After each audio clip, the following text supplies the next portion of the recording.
사랑하는 여러분, 이 예배를 통해서도 우리들 모두가 하나님 나라 그 느낌과 또 은총을 함께 맛보기를 기원드립니다. 우리나라 중학교에는 2016년부터 자유학기제라는 것이 도입되었습니다. 이 3년 과정 중에서 한 학기 동안은 중간고사라든지 기말고사 같은 것들 시험을 치지 않습니다. 아이들이 좋아하겠죠, 여러분? 이 아이들이 스스로 꿈과 재능을 찾기 위해서 그 한 학기를 사용하게 되는데요. 이 시간을 잘 이용하게 되면 아이들은 자신의 미래를 잘 준비할 수 있게 된다 그럽니다. 그런데 아이들하고 달리 부모님은 조금 느낌이 다르시다 그래요. 이 한 학기 동안 시험이 없어져 버렸기 때문에 내 자녀들이 어느 정도 위치에 있는지 확인할 방법이 없다 그럽니다. 그 한 학기를 보내는 것은 좋은데 그 다음 학기를 준비하려면 조금 막막해진다는 그런 이야기예요. 시험이라고 하는 제도가 가지고 있는 그 단점은 이 자유학기제가 잘 극복해 주었는데 중간점검이라고 하는 이 장점, 이것을 어떻게 이어가야 할 것인지 과제가 새롭게 생겨났다라는 그런 이야기입니다. 생각해 보면 우리들의 믿음도 마찬가지이지요. 자유학기제처럼 우리들 모두는 마치 시험이 없는 그런 인생들을 살아가는 것만 같습니다.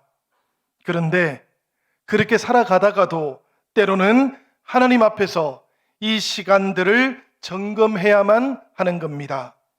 고린도서 13장 5절의 말씀처럼 너희가 믿음 안에 있는가 너희 자신을 시험하고 너희 자신을 확정해야 되는 그 시간을 우리들 모두는 맞이하게 되어 있다라는 그런 이야기예요.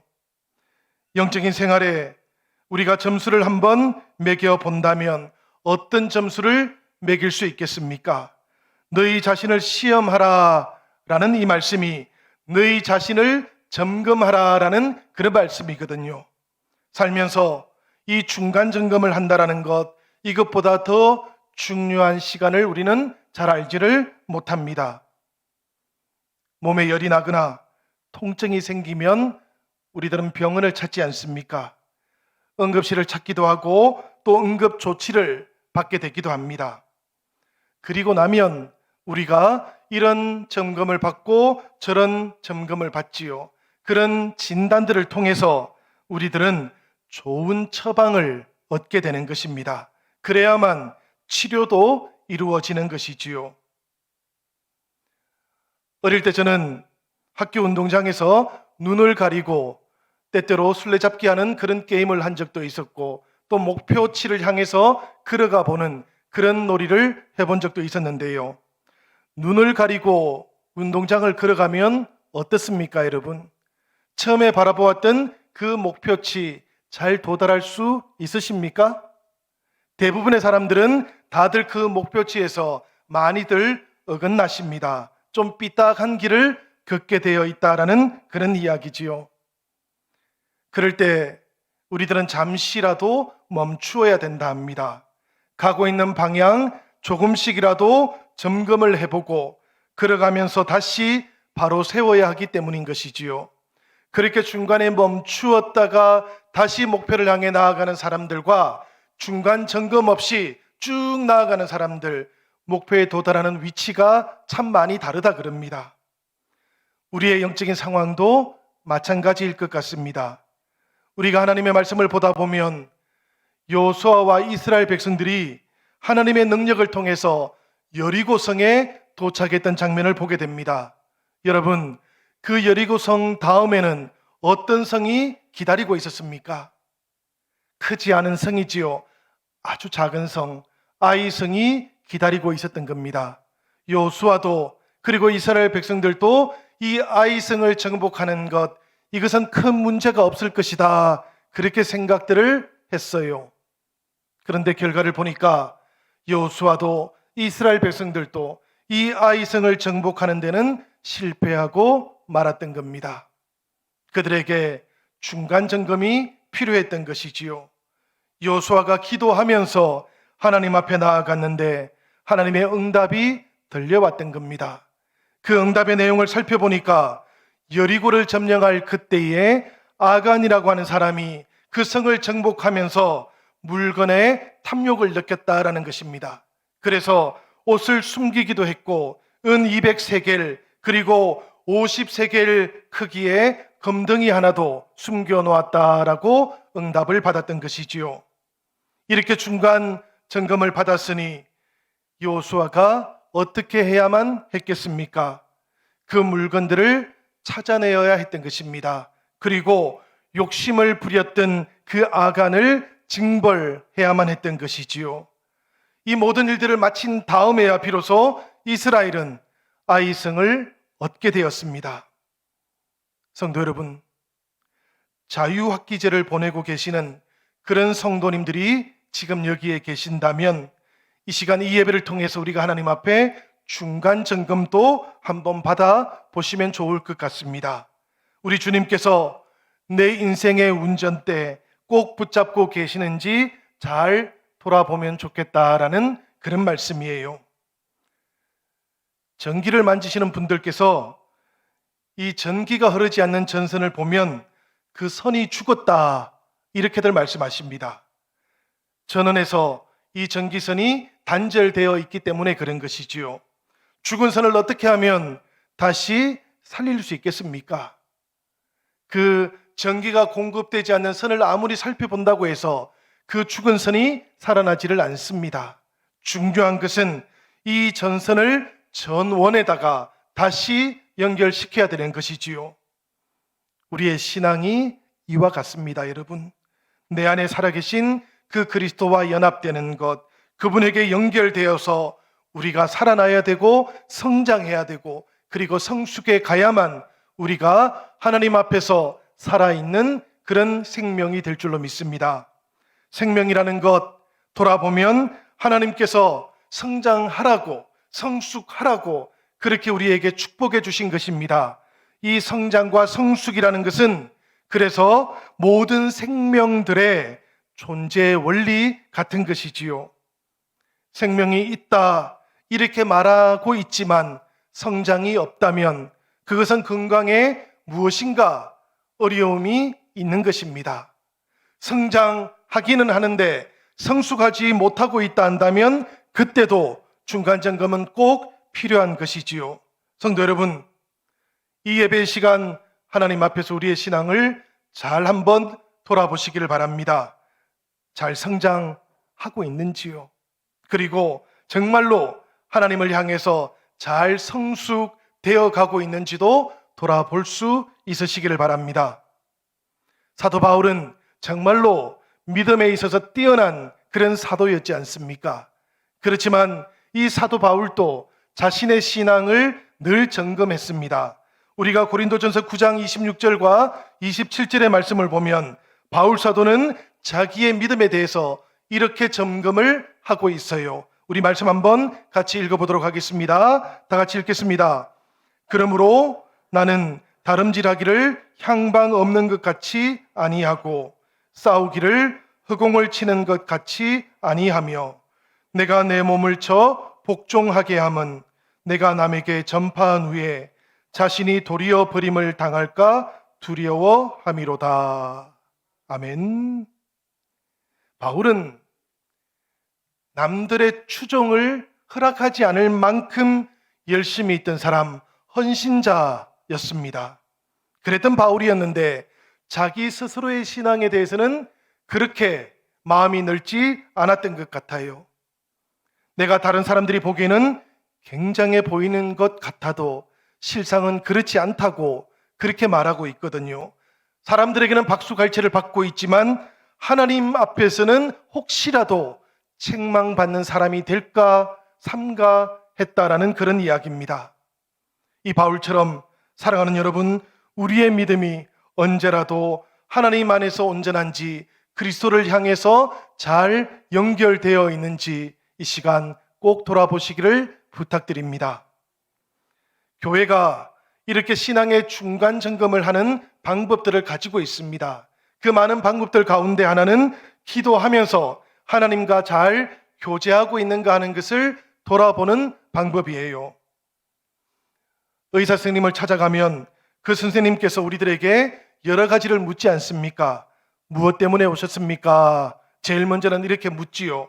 그 다음에는 어디가 아프십니까? 라고 묻습니다. 그리고 그 다음에는 언제부터 아프셨습니까? 라고 묻습니다. 그리고 그 다음에는 지금은 정상이 어떠십니까? 라고 이렇게 물어요. 문진이라고 하는 절차인데 이 절차들을 통해서 그 다음에 관련된 것을 발견하고 또 묻는 과정을 계속 이어갑니다.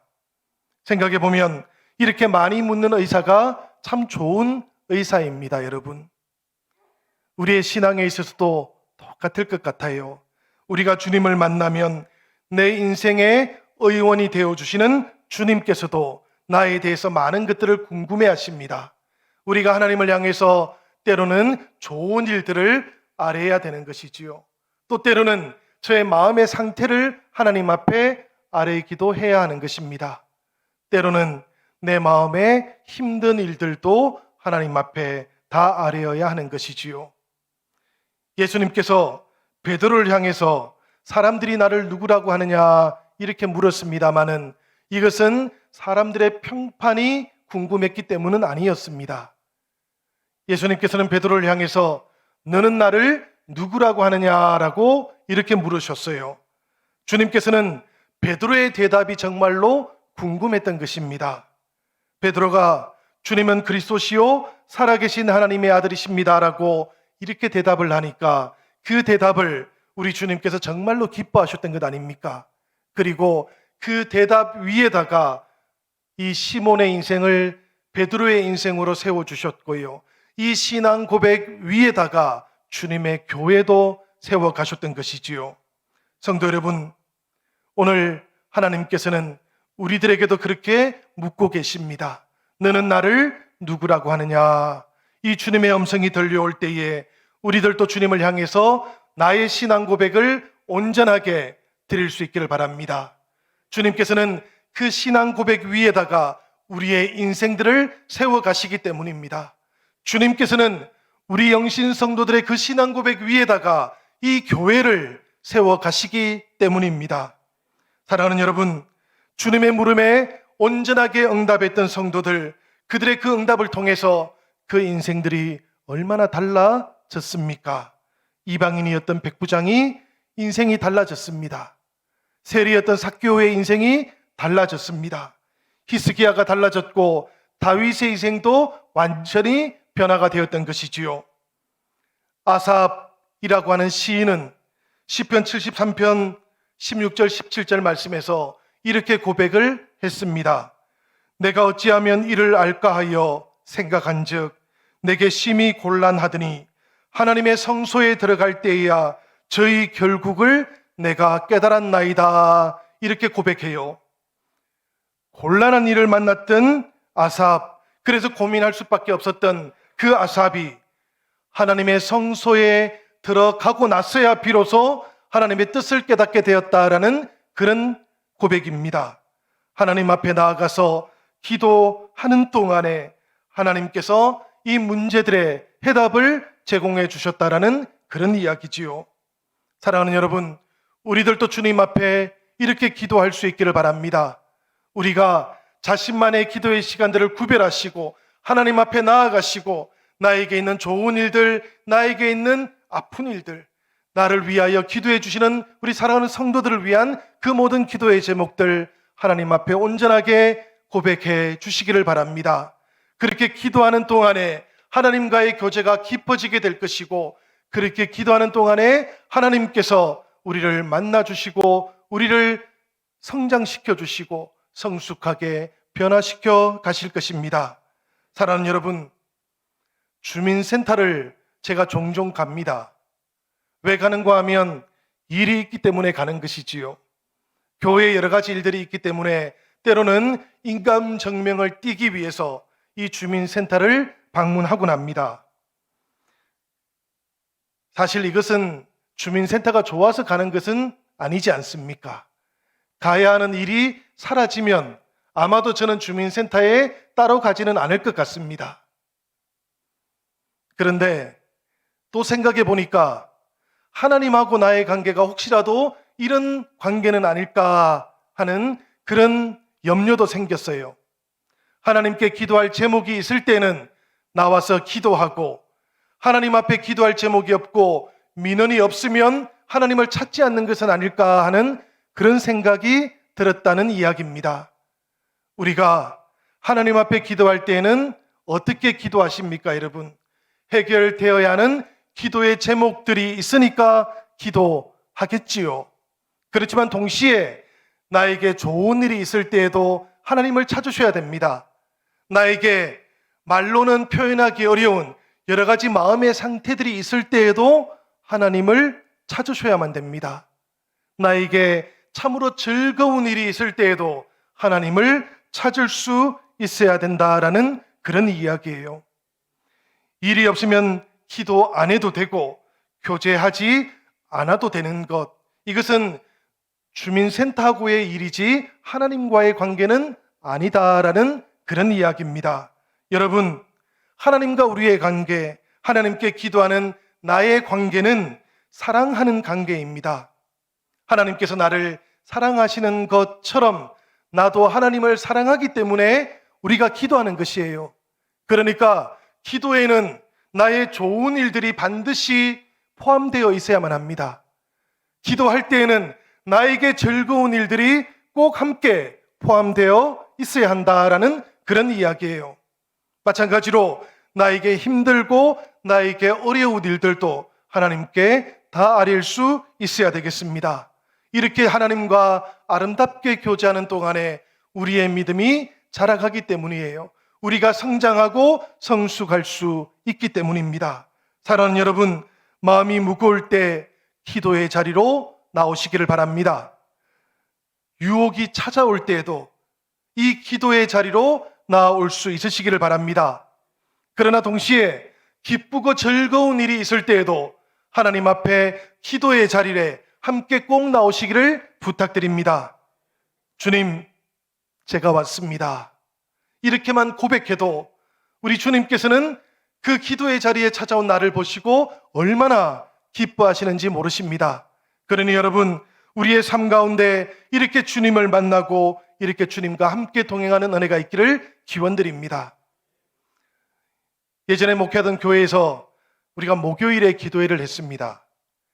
보통 우리가 1시간 정도 기도회를 했는데 그 중에 어떤 분이 저에게 이런 상담을 요청했어요. 목사님, 저는 기도하면 5분만 기도하면 기도를 다 하는데 어떻게 하지요? 여러분들은 어떠십니까? 기도를 하면 얼마나 걸리십니까? 풀어야 되는 여러 가지 과제들이 있다면 5분이나 10분 정도만 하나님께 아뢰도 되겠지요. 그런데 나에게 기쁜 일들, 나에게 즐거운 일들, 하나님과 꼭 나누고 싶은 일들, 이런 것들을 다 나누면 어떻게 되겠습니까, 여러분? 1시간이라는 시간이 그렇게 길지가 않습니다. 제가 그분에게 그렇게 말씀을 드렸어요. 하나님과 정말로 사랑하는 마음을 나누십시오. 사랑하는 마음 속에는 때로는 풀어야 되는 과제도 있지만 함께 나누어야 되는 기쁨도 포함되어 있습니다. 우리 가족들의 일도 포함되어 있고 직장의 일도 다 포함이 되어 있습니다. 하나님과 나의 온갖 관심사들을 다 나누어 보시기를 바랍니다. 이렇게 권면을 드렸어요. 그 후로 이분의 기도가 5분 만에 끝나는 경우는 없으셨습니다. 때로는 30분이 걸리기도 하고 때로는 1시간을 기도하기도 하셨어요. 그렇게 기도하시는 동안에 이분의 영적인 마음 상태가 달라졌습니다. 예전에는 한 5분만 기도하고 나면 그 다음에는 할 것이 없어가지고 왠지 답답한 마음이 있었는데 그렇게 자신의 인생 가운데 좋은 일들, 아름다운 일들, 함께 나누고 싶은 일들, 풀어야 하는 과제들, 이 모든 것들을 하나님께 다 아뢰시는 동안에 영적인 답답함이 풀어졌던 것입니다. 그렇게 풀어지고 나니까 신앙이 자라가고 성숙해져가는 그런 경험을 할 수 있게 되었던 것이지요. 신앙생활을 이분이 짧게 하신 분이 아닙니다, 여러분. 50년 넘게 신앙생활을 해오셨던 분이셨습니다. 그런데 늘 기도를 하면 기도할 것이 없었던 이분이 그때로부터 늘 기도하는 동안 사람들과 함께 호흡을 맞추기도 하시고 때로는 그 사람들의 기도를 끌고 가기도 하는 변화를 경험하게 되었던 것입니다. 우리들 가운데에도 이런 기도를 통한 변화가 함께 임하시기를 기원드립니다. 성도 여러분, 우리가 하나님과 대화를 하는 데는 기도 말고도 다른 방법도 한 가지 더 있지 않습니까? 성경을 읽어 나가는 동안 우리가 하나님의 뜻을 깨닫게 되어 있지요. 예전에 대학원을 다닐 때 제자훈련 과정에 참여한 적이 있었는데 그때 선생님께서 저희들에게 이런 말씀을 하셨어요. 성경을 읽어 나가되 하나님이 나에게 친히 말씀하신다라고 믿으면서 그렇게 읽어 가보라고. 우리들 모두가 성경을 그렇게 읽어 나갔습니다. 때로는 읽어 나가다가 맥락을 놓치기도 했고요. 맥락을 따라가다 보니까 오히려 이 믿음을 놓쳐버리기도 했습니다. 자꾸만 반복해서 이 과정을 다시 시도하다 보니까 어느 틈엔가 믿음 가운데 하나님의 말씀을 듣게 되기도 하고 읽게 되기도 했는데요. 하루의 일과가 끝나면 우리가 그 말씀을 요약하고 메모를 남겼습니다. 그 요약과 메모를 살펴보니까 이 말씀을 읽어가는 가운데 우리를 찾아오셨던 그 하나님의 은혜를 우리가 그때 날마다 느끼고 깨닫고 있었다는 것을 발견하게 되었어요. 성도 여러분, 하나님께서는 말씀을 읽어 나가시는 동안에 때로는 내가 가지고 있는 여러 가지 문제들, 성경의 구절들을 통해서도 응답을 해주셨습니다. 우리 하나님께서는 때로는 말씀의 전체적인 맥락을 통해서도 교훈을 주기도 하셨습니다. 나와 비슷한 사람, 비슷한 환경에 있는 믿음의 사람을 통해서 하나님께서는 그 상황과 문제를 어떻게 해결해 나갔던가 하는 것도 알려주셨어요. 우리는 그 길을 통해서 변화를 경험했고 회복의 길을 걸어왔습니다. 여러분들도 하나님의 말씀을 읽어가신다면 하나님께서 오늘 나에게 이 말씀을 주신다라는 그 믿음의 고백과 함께 읽어보시기를 바랍니다.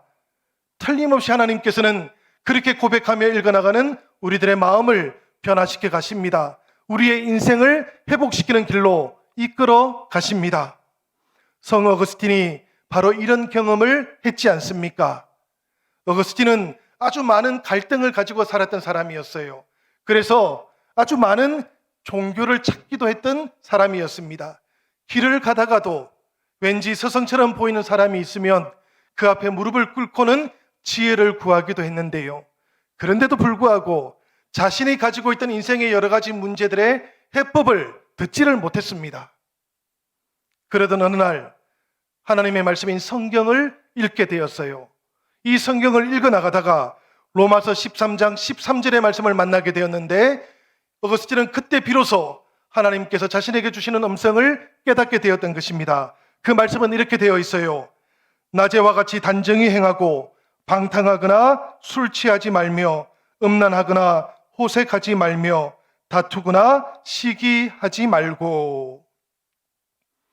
우리 이 말씀이 들어있는 로마서 13장 12절부터 14절까지의 말씀 다 같이 한번 읽어보도록 할까요? 다 같이 한번 읽어보도록 하겠습니다. 밤이 깊고 낮이 가까웠으니 그러므로 우리가 어둠의 일을 벗고 빛의 갑옷을 입자. 낮에와 같이 단정히 행하고 방탕하거나 술 취하지 말며 음란하거나 호색하지 말며 다투거나 시기하지 말고 오직 주 예수 그리스도로 옷 입고 정욕을 위하여 육신의 일을 도모하지 말라. 아멘. 그러합니다, 여러분. 성경의 말씀은 하나님과 깊은 대화로 이끌어가는 능력을 가지고 있습니다.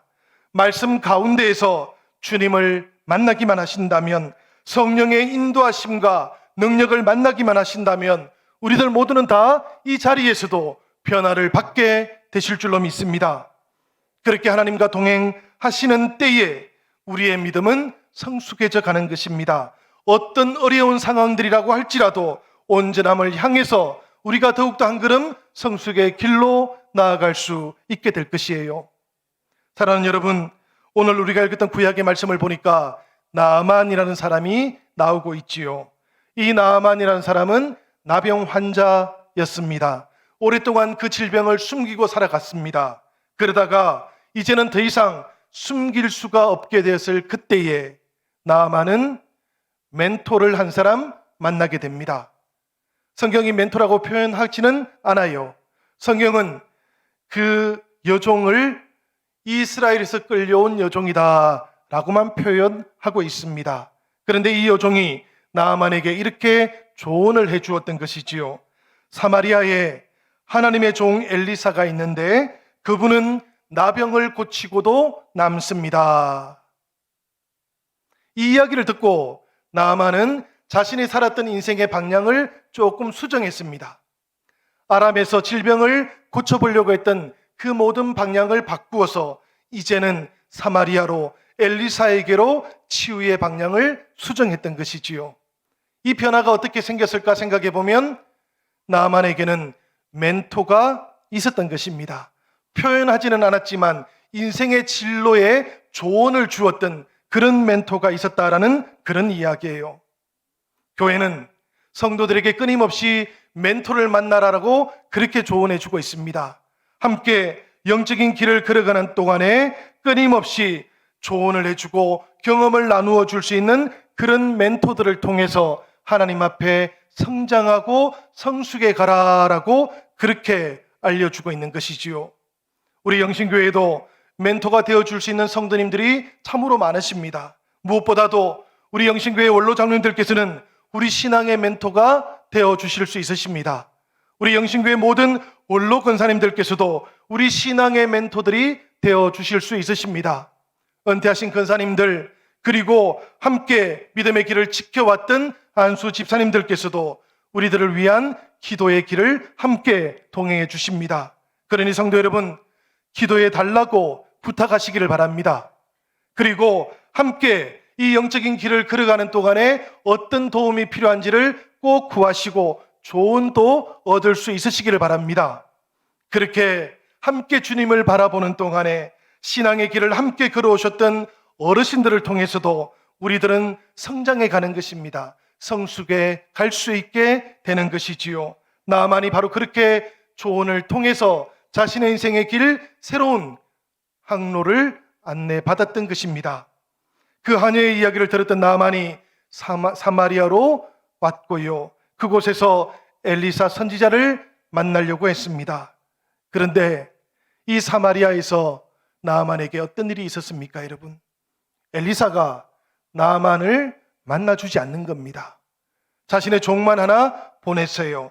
그리고는 요단강 물에 7번 몸을 잠그기만 하면 몸이 깨끗하게 나을 것이다, 이렇게 알려주었습니다.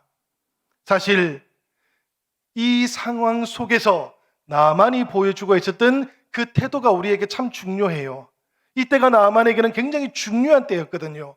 결단의 때였다는 그런 이야기예요.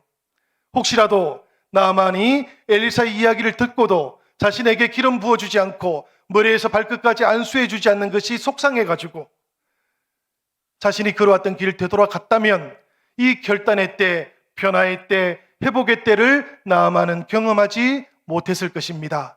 그런데 말씀을 보니까 어떻습니까, 여러분? 처음에는 자꾸 거부했는데 이 나아만에게 종들이 다가와서는 아주 크고 놀라운 일을 하라고 해도 따를 것인데 이렇게 작은 일, 바로 저 앞에 있는 요단강에 가서 몸을 잠그기만 하면 된다는데 왜 안 하십니까? 결단의 때지요, 여러분. 아주 중요한 조언이지요. 나아만이 아람으로 가던 그 길을 돌이켰습니다.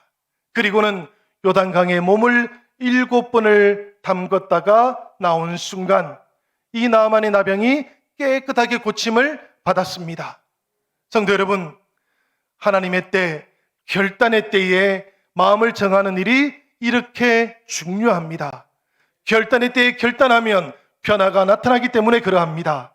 회복의 때에 회복하는 역사가 우리들의 모든 고백 가운데서 이루어지기 때문에 그런 것이지요. 사실 우리들 모두가 과거로부터 달라지기를 원한다면 이 결단의 때에 결단할 수 있어야 됩니다. 중간에 점검하는 이 때에 우리가 온전하게 점검하고 변화되고자 한다면 결단할 수 있어야 된다라는 그런 이야기입니다. 사랑하는 여러분, 우리가 창세기 12장을 보면 아브라함이 나오는데 이 아브라함도 결단했던 사람 아닙니까? 하나님께서 아브라함에게 무엇이라고 말씀을 해주셨습니까? 아브라함을 향해서 너의 본토, 친척, 아비의 집을 떠나라고 말씀했지요. 이 말씀의 의미는 아주 분명합니다. 하나님께서는 아브라함에게 변화와 성숙과 회복을 원한다면 지금 네가 살고 있는 이 땅은 적합하지 않다고 새로운 땅을 찾아 나서야 된다라고 그렇게 조언을 해주셨던 것입니다. 어려운 결정이었을 수 있겠지만 아브라함은 하나님의 이 부르심 앞에 응답을 했어요. 그리고 새로운 길을 나서게 되었습니다. 바로 그 길을 통해서 아브라함은 우리들의 믿음의 조상이 될 수 있었던 것이지요. 여러분, 하나님 앞에 오늘 우리들의 모습도 돌아볼 수 있으면 좋겠습니다. 믿음의 온전함을 위해서 우리가 결단해야 할 때에 나의 믿음이 어떤 모습인지 돌아보시기를 바랍니다. 변화가 필요하고 결단을 위한 용기가 필요할 때에 나의 믿음은 또 어떤 모습이었는지도 돌아볼 수 있으시기를 바랍니다. 그리고 오늘 하나님께서 우리에게 이 결단의 때를 허락하신다면 우리들도 하나님을 향해서 다시 결단할 수 있으시기를 바랍니다. 성도 여러분, 우리가 5번째 코로나 확산의 때를 지나왔습니다. 그리고 지금 6번째 확산 시기를 맞이하고 있어요. 변함없이 교회는 성도님들의 건강을 먼저 생각할 겁니다. 그리고 건강을 위해서 늘 기도할 겁니다. 그리고 때가 되면 필요한 결정들도 내리게 될 겁니다. 그때까지 성도님들 흔들리지 마시기를 바랍니다. 믿음을 더욱더 굳게 붙잡으시기를 바랍니다. 그리고 우리 온 성도들이 함께 서로를 위해서 기도해 주면서 믿음으로 주의 길을 함께 걸어가십시다. 이 길을 걸어가는 동안 하나님께서 우리를 불러주시고 세워주시고 이 신앙의 고백 위에다가 우리 영신교회를 굳게 세워가실 것입니다. 이런 은혜가 오늘 여러분들과 저희 위에, 우리 사랑하는 영신교회 위에 충만하게 임하기를 우리 주님의 이름으로 간절히 축원드립니다.